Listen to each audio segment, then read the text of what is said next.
So welcome to episode 14.2. Yeah, part two. Part two of our anger management. And at Rethinking Trauma and Transition, we are challenging the stigma that surrounds trauma and the concepts of the healing that goes along with that through our podcast. We aim to empower you, the listener, and ourselves in our experiences of these challenges, providing the knowledge and the language necessary to embark on a transformative journey towards a more fulfilling life. We do. So this week, Rich, we're getting more into the problem solving, aren't we? We are, Ali. We are. Because we spent quite a bit of time in the last episode talking about the emotions and the negative and the positive aspects behind anger. So we'll give a quick recap if you want. Mm-hmm. So the negative aspects of anger can be rage, they can be hurt, they can be all sorts of toxic things. Then you've got the positive aspect, which can help people get over a threshold of, say, wanting to quit smoking or some other habit, leaving a relationship where they get upset with being in a point of diminishing returns and no longer see themselves doing that kind of thing anymore. And we spent quite a bit of time talking about the communication and the language skills that sometimes are useful in those situations, about how we end up in those confrontations. And that while anger might seem like an aggressive act, it's actually at its core a defensive act. Mm-hmm. Well, you can consider anger of being in a bucket. And so if it obviously that bucket gets topped up, then that anger will overflow and leak out the top of the bucket. So that would be then considered like an anger outburst. Or if you're dipping in and out that anger, taking it out, letting go of all that anger, taking some out, scoop at a time, then that won't build up as bad as you'll maintain a certain level of anger. And then there's also where that bucket may get topped up, but there's got a little puncher in there. And with that little puncher, that water will seep out. It's like anger dissipating itself through a very slow process. That would almost be, I suppose, over the passage of time, where the thing that initially was the point of contention through time itself loses any context or any power because it becomes irrelevant. Yeah. At a point. And you moved, and that person has then moved on from that situation because what's the point of holding on to it anymore? Mm-hmm. Well, we also talked about what happens when we do hold on to it, and that almost that submerging of the anger and it being corrosive. That actually in almost the denial of that expression of emotion, we are at risk of long-term harm to ourselves. Yeah, well, you mentioned about these heaps of not coal, but all the coal waste and the burning embers that could be hidden underneath that. Mm-hmm. The coal bins, yeah. Yeah, that's one. Mm-hmm. We talked about sometimes the fact that those embers are unacknowledged. We almost forget that they're there. Yet, because they haven't been addressed, because they haven't been put out, mm-hmm. they are continuing to be that deep down unstabilizing force, just looking for a point where we may even be unaware that they will breach the surface, and that's where we get those sudden outbursts of anger, those uncontrollable what feels like uncontrollable rage, that we can't always pinpoint to one thing, or where something that seems inconsequential to somebody else becomes a major point of contention for us. Because it suddenly feeds those embers and fans them into flame. Yeah. So we're going to talk about some of the solutions to that then. And one of the things I think that was interesting in the last discussion was that concept of threshold, and that sometimes anger can be utilized or channeled in a positive direction as a means for change, as a source of energy and activation for change. So the question is, does all anger lead to aggression? The answer is no. So you may look at a sport such as, say, rugby, American football, or even on the athletics track, where someone's going to have an aggressive attitude about getting that ball, running faster on the track, whatever it is. Who's that person angry with? No one. They're just utilising their aggression in an assertive manner to go and win that game, to go and be the best what they can in their particular field of endeavour. Is that a bit like creating state and accessing state? So there's almost that, if I recognise the feelings and how I experience it, I can recreate that at will. So there's not necessarily a trigger in the traditional sense, because the trigger is our own choices. Yeah. Well, you think about it, it's all to do with physiology. She can cover something in a bit later if you want. So in that aggressive state, that person is thinking clearly. Whereas in more emotive, angry state, that person, their judgment will be clouded due to how the heart rate goes on.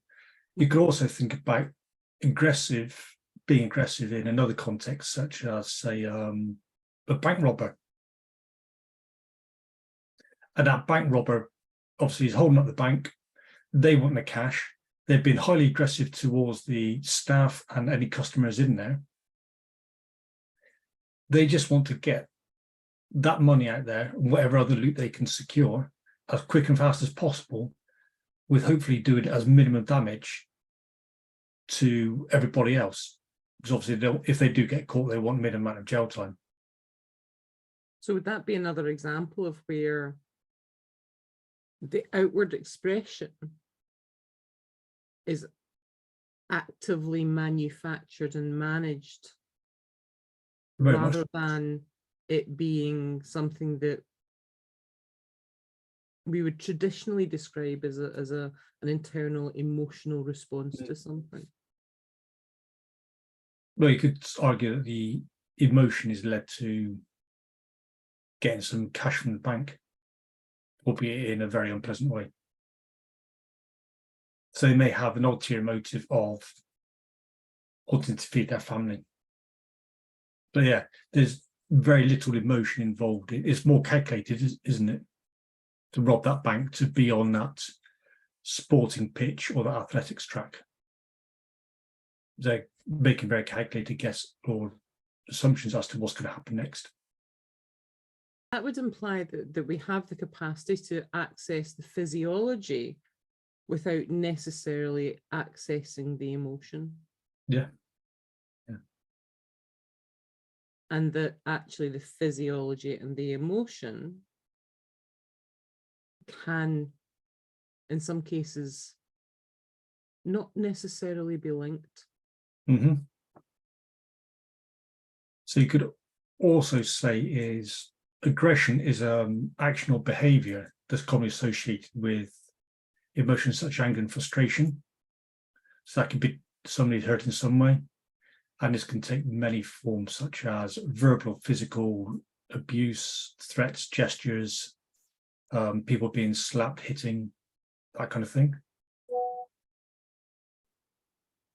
So that would almost be kind of like a demonstration of, I suppose, physical conflict then, wouldn't it? Yeah.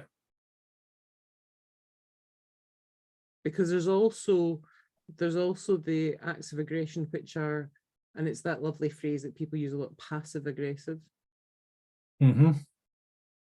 that are more about a battle of words, where we wield our words to undermine another, or to imply something without saying, or to push a response in someone else that makes them feel less than. Yeah. Through our words. So in those situations, then there seems to be different types of response that we need to be aware of in terms of making decisions over which response is most appropriate in terms of managing the outcome to our desired end result. Yeah. So that aggression can be considered in two different ways. Is it hostile or is it instrumental? So obviously, given the hostile one would be about the bank robber, and the instrumental one would be about wanting to go out and achieve something. So is that instrumental, and that's almost the catalytic state of anger? Yeah, it could well be, yeah. And that would seem to imply that one is more positive than the other, but I don't think it's as simple as that, is it? No, it isn't, because instrumental could be in a whole host of different contexts, couldn't it? Somebody might be instrumentally aggressive in trying to assert dominance over someone, take the power away from someone else. So you and I both have very different experiences in conflict management from different angles, yeah, in different contexts. In terms of some of those, then, what's helpful in terms of an awareness of our responses that's going to help de-escalate those situations, help put us back into a situation where maybe we're more in control of our emotional response in the situation in general? It's recognizing that state, that emotional change, isn't it? So angry people generally kind of can be two general kind of basic beliefs, really. Is a situation unfair, or do they believe they have no control over a situation or an outcome? So what happens next? Well, so those could be, and we've had a discussion about this before. So it could be the origins of a perceived threat. Notice there is no actual, there might be the illusion of a threat, or the understanding there could be a threat, but there may not actually be one. So that could include also humiliation, injustice, and frustration, which then leads to lower safety and self-esteem. And it's a possible response to anxiety, which can lead to an increased sense of anger and aggression, which could lead to violence as well. And then that goes round in kind of like a circular loop, because the more the perceived threat is, the lower sense of safety and self-esteem is there, may lead to more anxiety, which may lead to increased anger, aggression, and violence. So it almost becomes a self-feeding loop. Yeah. Because remember, we talked a bit about the Betaris Box. Yes. And how quickly that spirals downwards. So we go over the Betaris Box again, is my behaviours, my actions affect your behaviours and your actions, which then affect my behaviours and actions. Or sorry, not actions, sorry, attitude. So my attitude affects my behaviour, which affects your attitude, which then affects your behaviour, which then affects my behaviour. So really our responses, and whether that's spoken or action, it's all part of a conversation and an ongoing dialogue. It's just whether or not we're doing that through words actions or and the other array of responses, isn't it? Mm-hmm. And it could be something as there may be a line manager and they've got to keep dealing with one particular individual. And this line manager might go, oh, God, not him again, not her again, before you've even met that individual. And that person has then picked up on these kind of signals and cues is this manager is not interested. They just want to get out of the site, really. Instead of that manager having a better frame of reference, either they're not pleased with this person coming in, being continuously in and out that door, they'll get a better result, better change in behaviours and a better change in attitude for that other person. It just struck me, Rich, that it's a bit like eating emotional garlic, isn't it? But no matter what we do, it still leaks out of our pores. Mm. And the other people in the room are aware of it. Yeah. Because that's that concept of entering the starting point of that interaction, of that conversation already with our assumptions preset. So we're already going in with a partial script created in our mind, which means that we're focusing on our script and we're not listening. Absolutely. Which is one of those hurts that drives an anger response sometimes in us as well, which is that I'm not being heard. Mm-hmm. Exactly. So there you go. Let's go back to that model again. Is that perceived sense of frustration because that person is not being heard?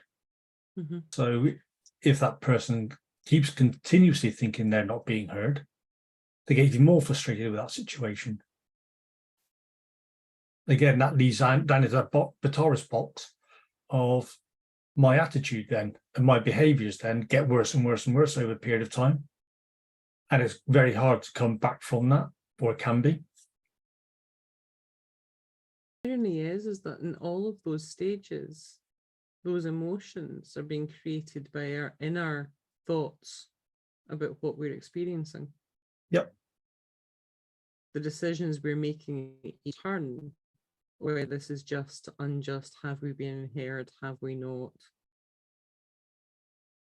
Are we being threatened? Are we not? Yeah, absolutely. So what can we do to start to manage some of that? So I'll just skip off onto that before we go on to that, Ali, if you don't mind. Mm-hmm. So there's 5 situations of managing a aggressive situation. And that's a situation, then the appraisal, then the anger itself, an indecision, and then conflict. Tell me a bit about those. So if you've got a situation where there's been the idea of a slight, Mm-hmm. so maybe in a pub, somebody's accidentally barged into someone, somebody's maybe stepped on somebody's foot if it's a crowded place. So that's a situation. Your appraisal might be that, was that done on purpose? Was that not? Well, how big or how small is that individual? Are they male? Are they female? And obviously what that person is themselves. So maybe a case of, sorry pal, mistake, all over and done with. Or it might be lead to an aggressive situation where their response, rather than being sorry and acknowledging, actually almost is pushing the blame for that interaction onto you. So you're now in a point of hurt, offence and defence. Yeah. Which then, so that's the appraisal, which then leads to the anger. Will somebody get angry over that? You know, they may say, apologies, you know, hands up, made a mistake, or buy another pint or whatever it is. That person might not accept that apology. Mm-hmm. And so, sorry, yeah, I said something else. It should be inhibition. It wasn't something I said earlier, began with I. Is centered around, say, is there a power dynamic here? So if it's in a pub, it could be how much each person had to drink. Yeah. Or if we go into a workplace scenario, that person slighted, was that done by someone who is in a higher position of management, leadership? And then that person who is, say, on the shop floor compared to a more senior manager may have to bite their tongue because they could be scared about losing their job. So would that be a situation where where your boundaries are being encroached upon, your values are being placed in doubt or challenged? Yeah, very much so, yeah. And you feel unable to push back or verbalize that and address it? Okay. Yeah. And that can then lead on to conflict, potentially, unless it doesn't get diffused.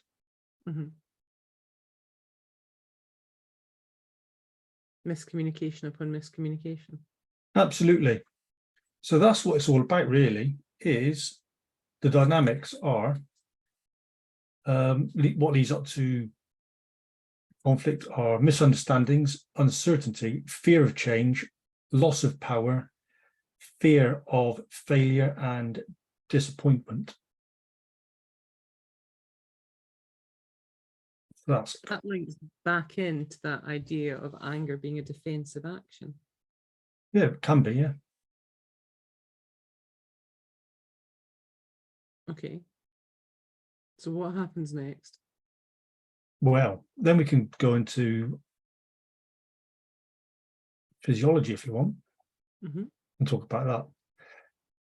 So what happens when our physiological state changes when we get angry? So nothing happens really around 100 heartbeats a minute. Anything that below is we are nice, calm and collected. And now the brain works, so you've got the reptilian brain, the mammalian brain, and then there's frontal cortex. So the more our heart rate is going around and beating faster and faster, the less blood flow is going to the frontal cortex, isn't it? So what's the frontal cortex responsible for? Logical thinking, rational thinking.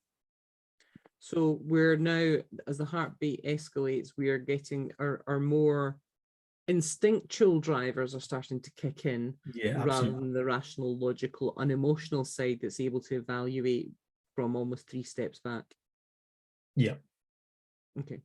So 115 to 145 beats a minute, that is our optimal survival and combat performance levels. We are good at complex motor skills, and our visual reaction time is very good, and our cognitive reaction time is very good because we are, I suppose, using our subconscious to survive. I suppose that's ultimately the purpose of the fight, flight, freeze mechanism, isn't it? Is to get us quickly to that optimal survival state. Yeah. And 115 beats a minute, our fine motor skills deteriorate. And 145 beats a minute, complex motor skills deteriorate. However, that can be trained in. So do hard training under intense pressure. Those fine motor skills and those complex motor skills can be improved a little bit, so you're able to manage them. So that's all to do with hard training and things like that. So like think of people in the military, professional fighters, that kind of thing. But for most people going about their day-to-day stuff, that's not something that is going to be within their skill set. But that's also why we start to do stupid stuff when we get to that point of emotive response. We respond in ways we wouldn't. We are more uncoordinated, are more likely to let our mouths run away with us without thinking of the impact of our words, because that logical brain is no longer in control. We're in full-on emotional response. Absolutely.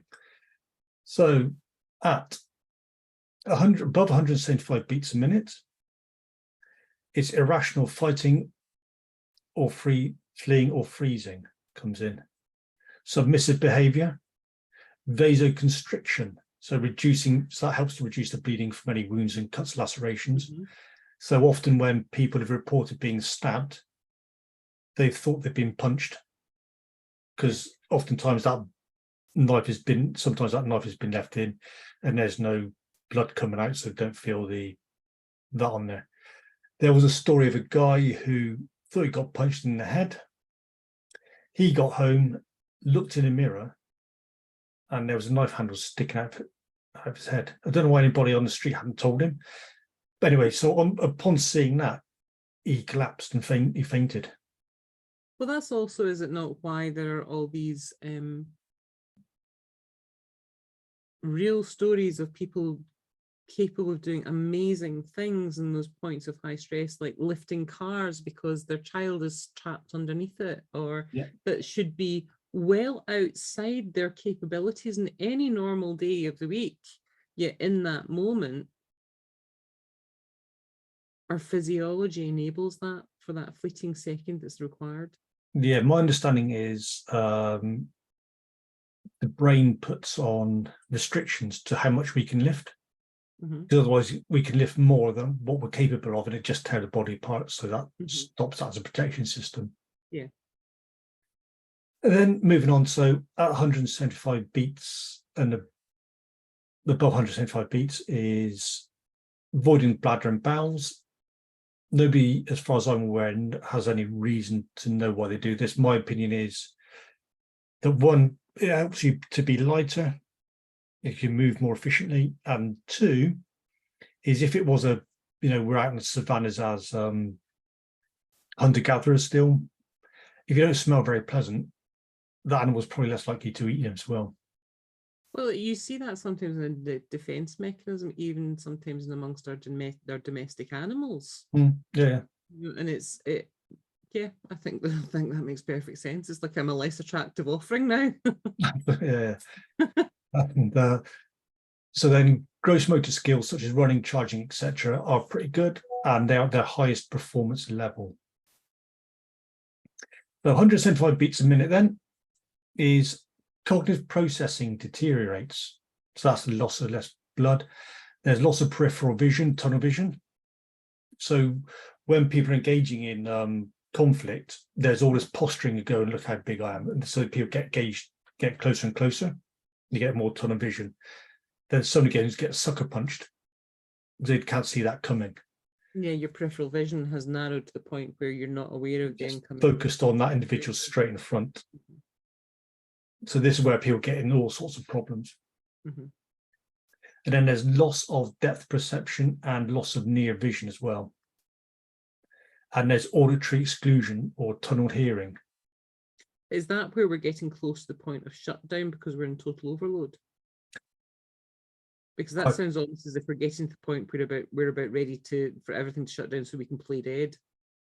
Potentially, or we're also in a hyper-focused mode of that's my target in front of me, and that's what I'm going to go for.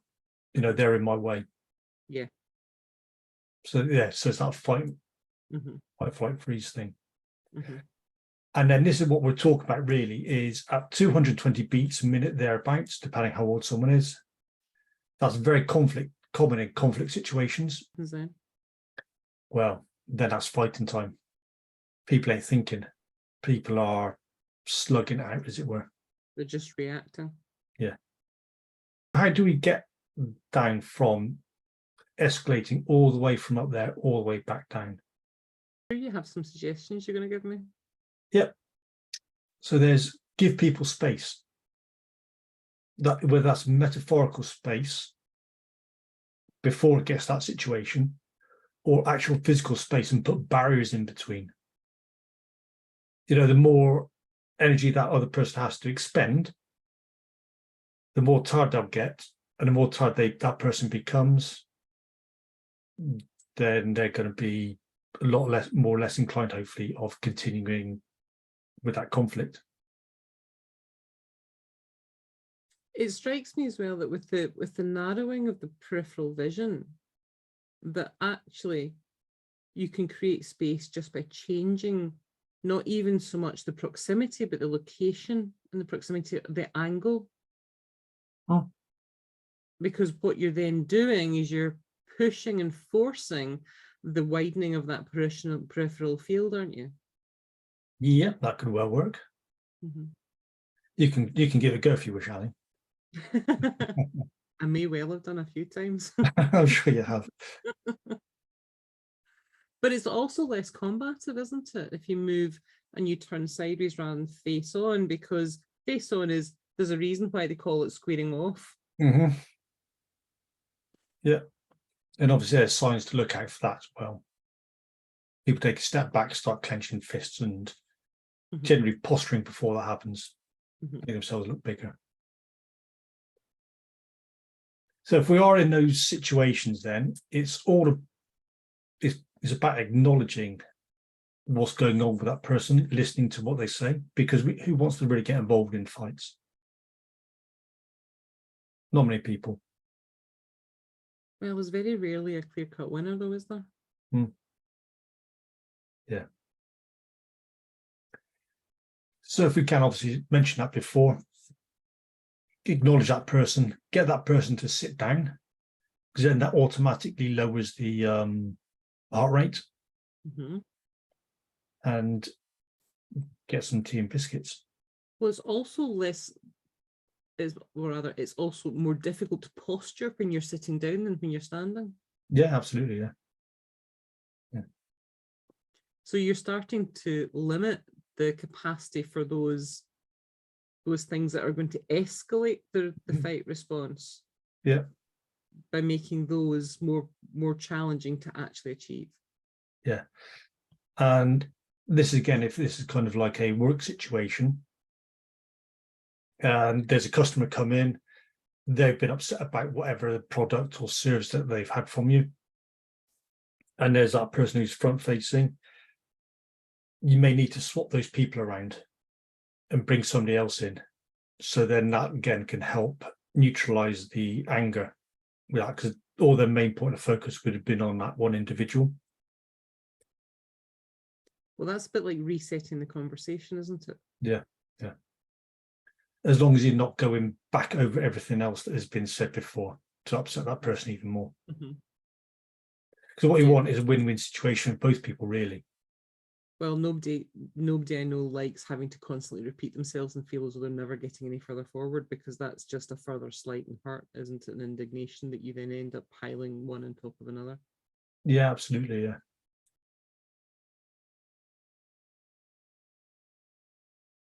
Again, this is more of a work situation based thing, is after there has been some form of conflict within the workplace, whether that is from a customer or actually within a work colleague, the management need to know all about that as well, and who you're dealing with. If the person's gone away on sick leave or stressed for a bit, need to go and ask the medic, doctor, GP, if it's okay for that person to come back into work, or put them in a different area away from that situation, and get them some counselling and things like that. So you need to look and fact find about what's happened, why it happened, and everything else. Get that person some counselling, some other kind of support if they need it, which they most likely will. Because that can leave that person then feeling very vulnerable to further attacks, further slights, further insults. And that's also reportable in the HSE as well. Well, that comes back to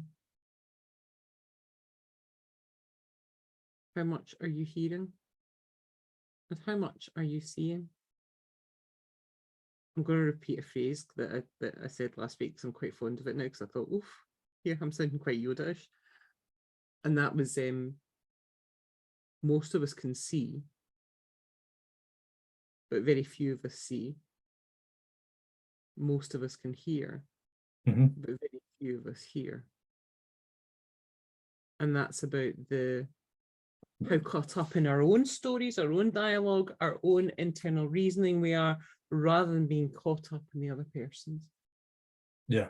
And as we having a chat earlier today, I was mentioning I was listening to a bit with Mike Mandel in. Yeah.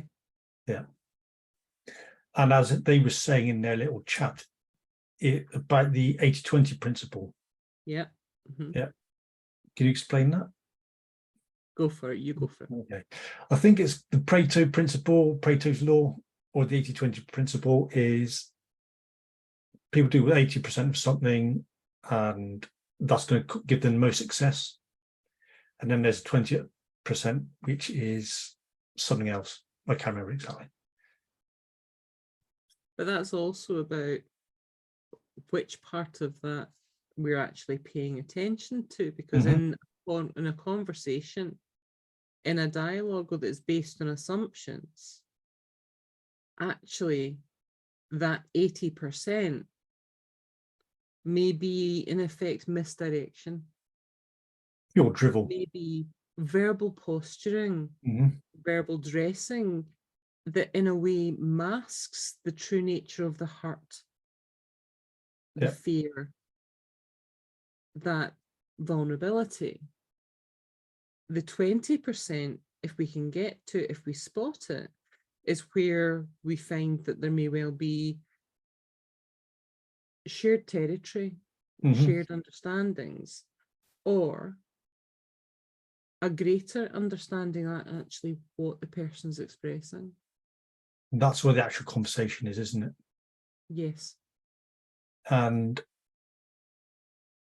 so there's that phrase in NLP, isn't there, of chunking up? There is. Yeah.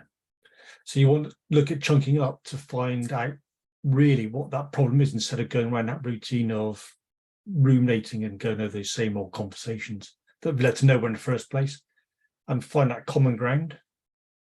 So pull yourself out of the noise and concentrate on what the actual driver and purpose of the conversation, what the shared goals actually are. Yeah. Because that 80% is probably trading insults and previous hurts rather than acknowledging where there is shared ground. Yeah. You've done this and I've done that, and finger pointing. Yeah. When in actual fact, the reason you're having an argument or a disagreement in the first place is because there's something you both feel very strongly about. Yes. There's something that both of you want as a different response. So in a way, even though you both want a different response, that in itself is shared territory. It is. It is. And people will complain about something not being done their way, and they'll moan about that. But there's, as the old saying is, there's more than one way to skin a cat. So even though it's not done the way you want it done, however, how that other person has done it is perfectly fine, perfectly acceptable. Well, that reminds me of my favourite line manager ever,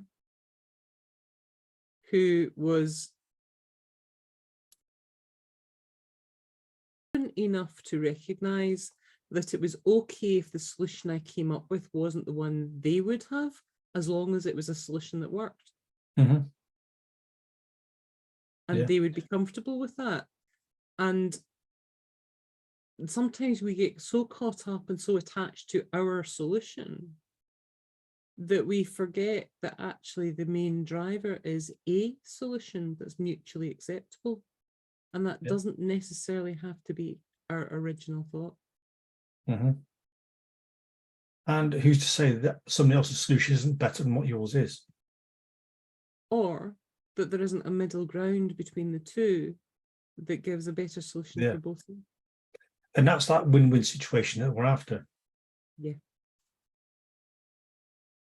So the example is given on my conflict management course, if anybody's interested in signing up for one, is going out for a pizza, or going out for a few beers, and you've just got enough money to buy one pizza between two people. One of you is vegetarian, the other one likes meat. So having a all cheese pizza, the other person is not going to be happy with that.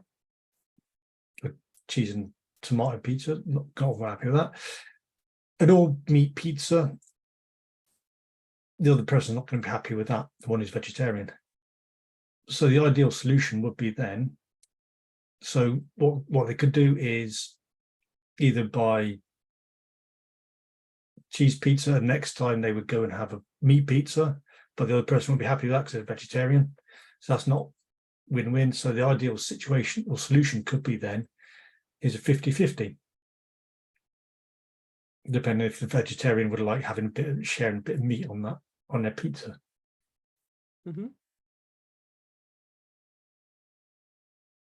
Or two smaller ones. Potentially. But you don't get as much with two smaller ones, do you? No, you don't. No. But I said you've just got enough for one pizza, that's it. So again, yeah, it's all about finding that common ground, what the best solution is for all parties concerned.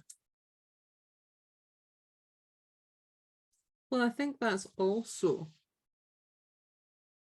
about being open to alternative suggestions. So you might only have enough for one large pizza, but that might mean that you also have enough to get two alternatives to pizza. But the kebab shop only does pizzas.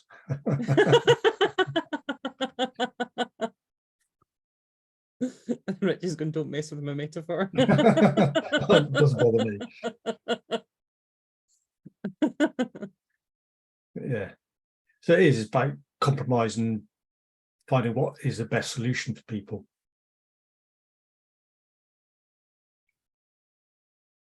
I mean, I've done quite a lot in terms of workplace dispute resolution. A lot of negotiation, worked extensively with unions.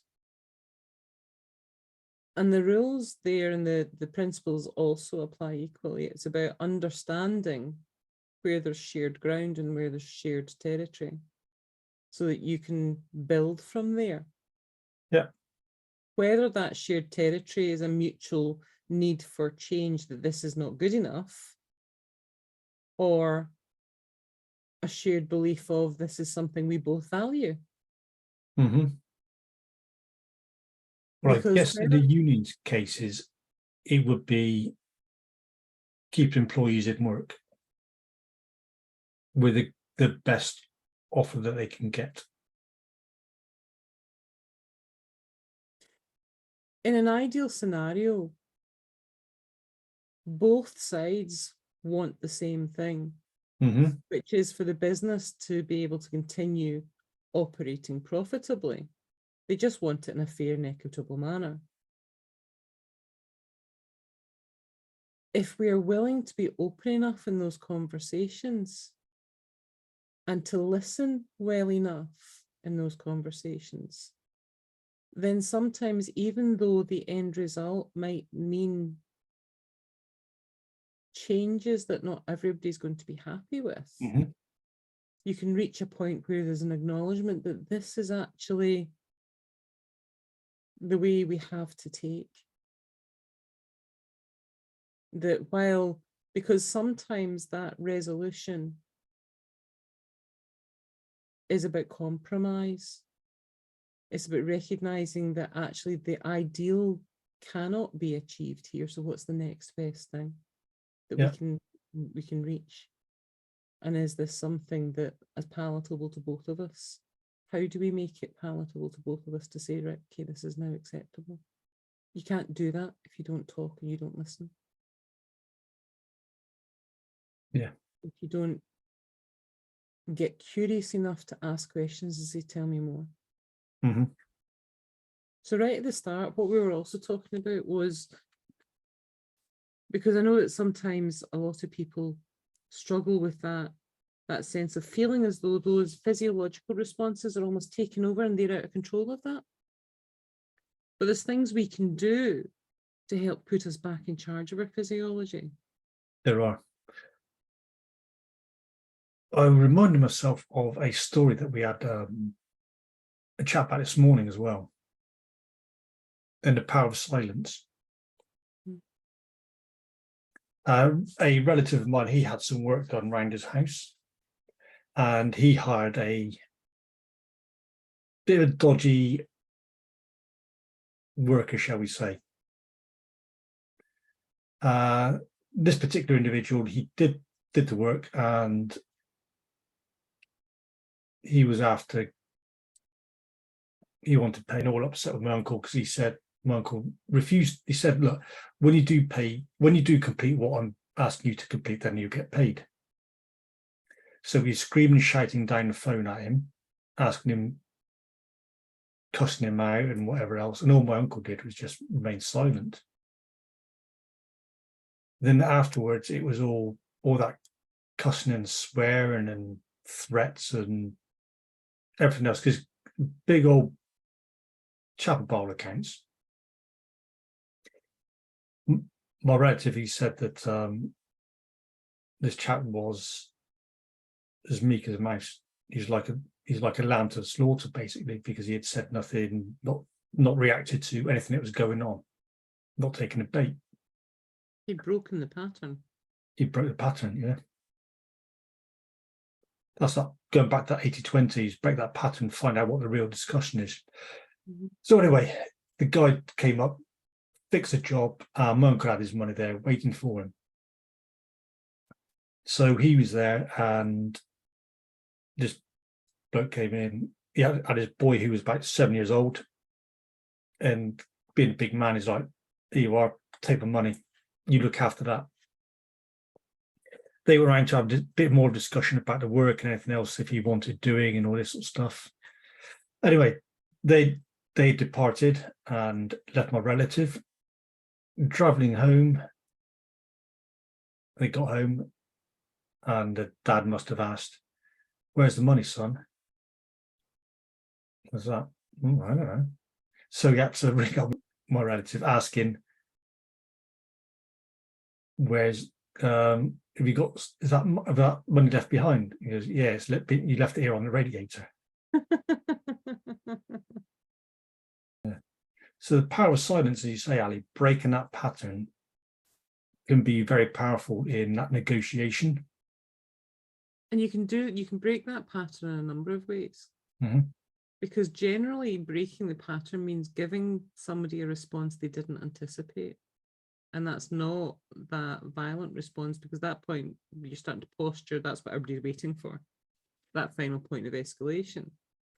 That can be sometimes as simple and as powerful as acknowledging that says, you know what, I can see that you're really angry.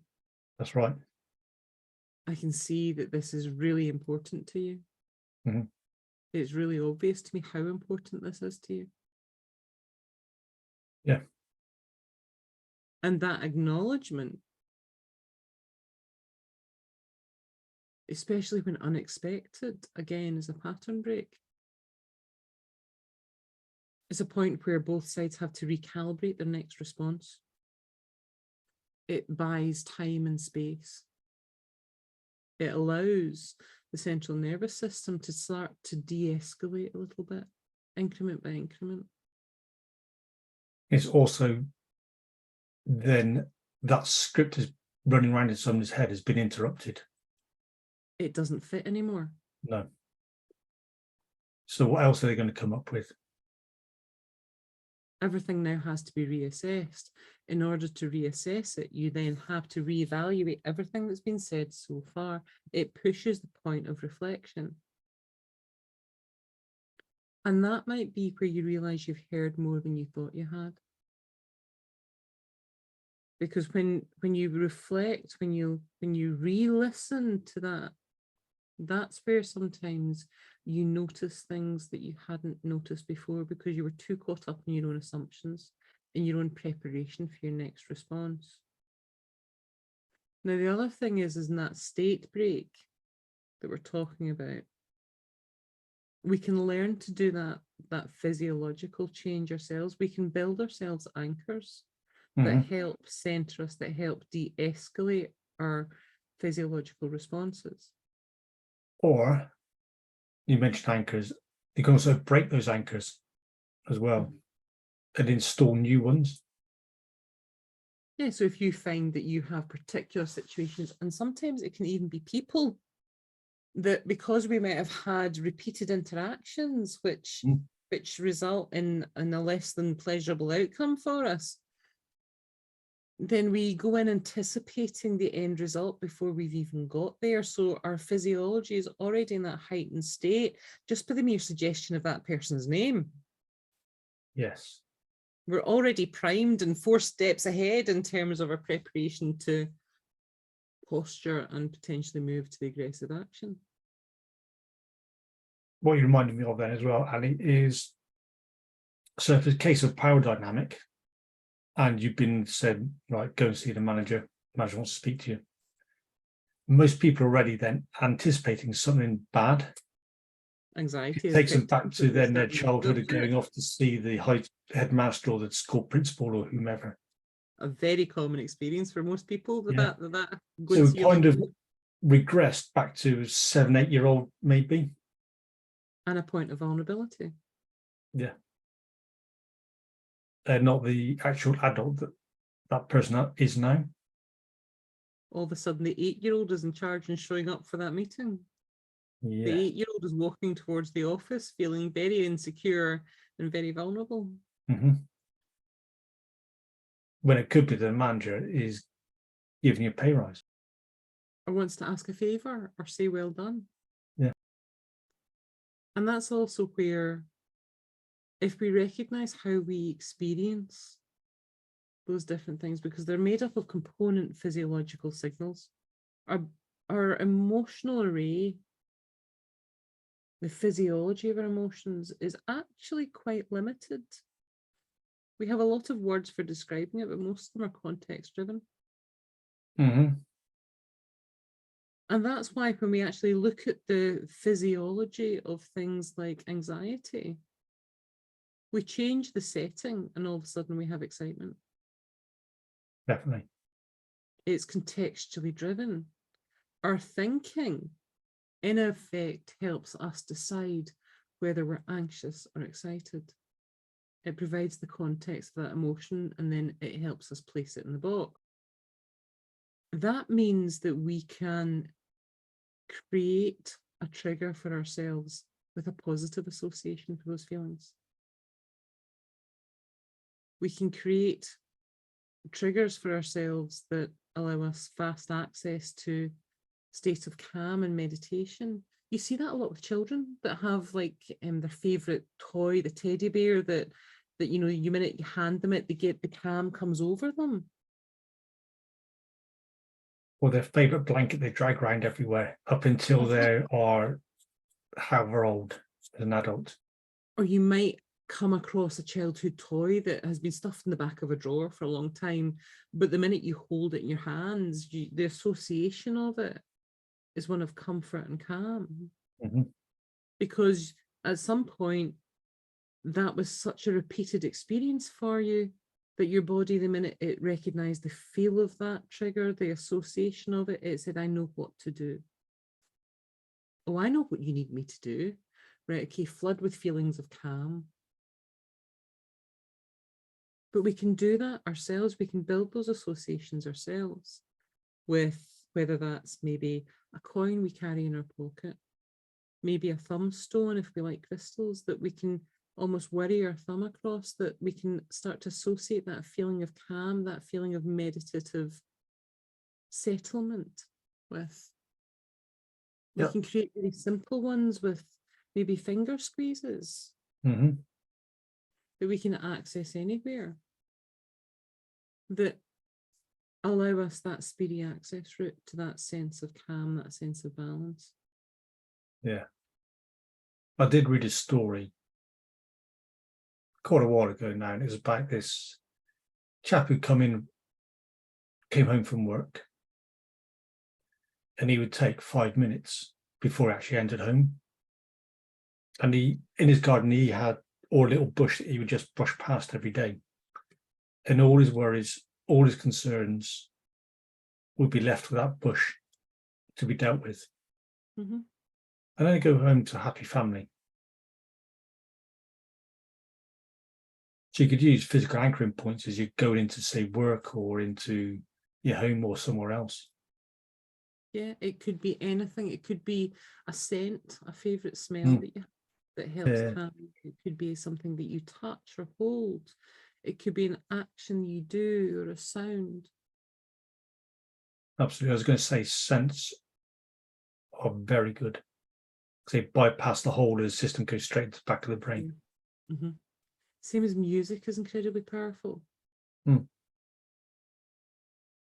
And music for most people, even if they don't class themselves as major music fans, there'll be certain tracks that have very strong emotional connotations for us or very strong emotional links. And music can also be used to calm down an angry situation. So who can really get angry if, Braille Williams is playing. yeah, I was going to say some classical music. Uh-huh. Mhm. Well, how many of us we get down in the dumps, we get a bit miffed with the world, we're feeling a bit down on ourselves, our negative inner critic is giving it what for, and what's the music we pick? It's not the happy, cheery, dancey stuff. It more often than not will be the stuff that actually mirrors the messaging that our inner critic is delivering for us. I was going to say Radiohead. Something along those sort of lines. Uh-huh. It will be something that matches the mood of the inner critic. Mm-hmm. Yeah. Yet if we chose to actively change that and not play matchy, then we start to alter the physiological response at the same time. Change one world and change the other world. Well, that's about recognizing that our emotional state is something we create. Mm-hmm. That then leads back to what we started at the beginning really was aggression. And how do you want to channel that aggression? Do you want to dissipate it, or do you want to utilize it? Mm-hmm. Is it the physiology of it that you're utilizing? Or is it the thoughts and responses you're utilizing? Yeah. Mm. And in summary, we've give you a recap at the beginning of what we started off in the part one. Mm-hmm. Yeah, was it the coal bins? Coal bins, burning embers. Yeah. The spectrum of anger and the impact it has on us. Yeah. Yeah. A brief overview: does aggression lead to anger? Does it lead to violence? Mm-hmm. Mm-hmm. Well, it depends on the context, Mm-hmm. how useful it is. Talk about the physiology of what happens to the heart rate when dealing with those kind of situations. The perceived threats and how that leads to lower self-esteem and lower sense of safety. And it's that expression of vulnerability, isn't it? Is that outward response to the inward vulnerability. Yeah. What happens, this is more based in work and reporting and getting support if you're in a confrontational situation from work, or even if not in work, maybe from your friends and family at home. And seeking the 20% of shared understanding or shared intention. Yeah. Rather than spending your time in the 80%. Absolutely. Finding a win-win situation and breaking those patterns to something more useful. And taking control and recognizing that we can manage our own physiology, that we can, with a bit of practice, take more active control of that so that we are the ones that choose our physiological responses. Yeah. And going over the Betaris box again. Mm-hmm. So by changing your behaviour is the best situation to change attitudes and other people's behaviours and attitudes as well. So on that note, if anybody's struggling with anger management, they want to, or with situations of conflict, they want to have a conversation with either you or I, then they are more than welcome to contact us through our email. They can DM us through our Facebook pages, through our LinkedIn profiles. And all of the contact details are available on the podcast. They are. And my books as well. And your books as well. Yeah. So if you do like this, any of our content, please do like, share and subscribe and all that good stuff. Let us know. Yeah, absolutely. Love to hear back and see what any other podcasts, etc., that you may like us to talk about. Definitely. So I think that sounds like until next time, Rich. Until next time. Mm-hmm. Cheerio. Thank you.